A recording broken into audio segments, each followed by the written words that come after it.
Renault Easy Ultimo, ang kotse ng hinaharap na para kang nasa 5-star hotel. Imagine this with me, wala kang hawak na manibela.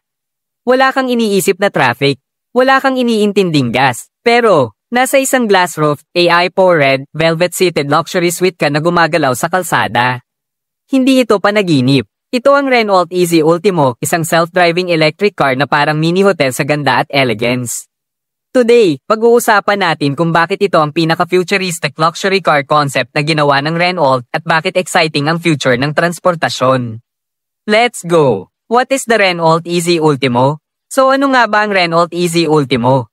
Isa itong concept car na ipinakita ni Renault noong 2018 pero hindi lang basta concept ito ay vision ng future ng mobility. Ito ay 100% electric level 4 autonomous at designed for luxury experiences hindi para sa normal na biyahe lang. Hindi mo ito pagmamay-ari. Hindi mo ito imaneho. Ibobok mo ito para maranasan. Parang Grab or Uber, pero may VIP feels. More than a car, it's like a rolling luxury lounge.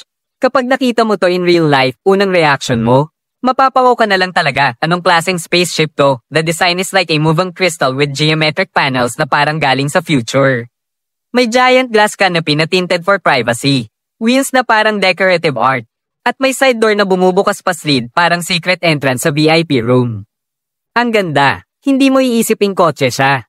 Parang concept art sa sci-fi movie, pero totoo. Okay, ready ka na bang pumasok? Pagbukas ng pinto, hindi upuan ng kotse ang bubungad sa'yo. Hindi din dashboard, lounge chairs, velvet seats, marble, wood, ambient lighting. Ang feeling, para kang nasa private suite ng luxury hotel. May swivel chairs, umiikot. May velvet na sofa seat. May marble flooring. Wala kang makikitang manibela, gear stick, or pedals. Bakit? Kasi hindi ka magdadrive. Ito ay para lang sa passengers. Para kang nag-book ng room on wheels. Autonomous tech hindi lang ito tungkol sa hitsura ang utak ng kotse, sobrang advanced.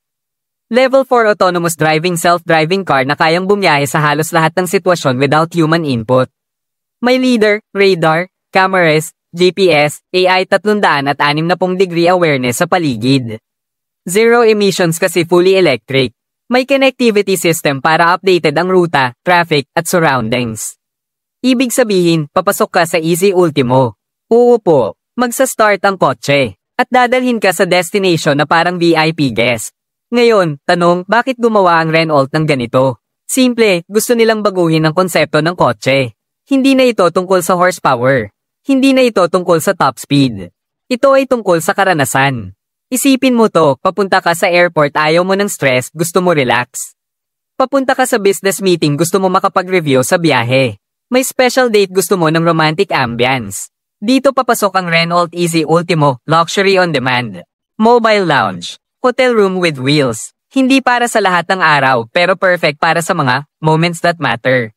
Compared to today reality check, meron na ba nito ngayon? Hindi pa. Pero nagsisimula na tayo doon, may self-driving tests na ang like Waymo, Tesla, Mercedes-Benz.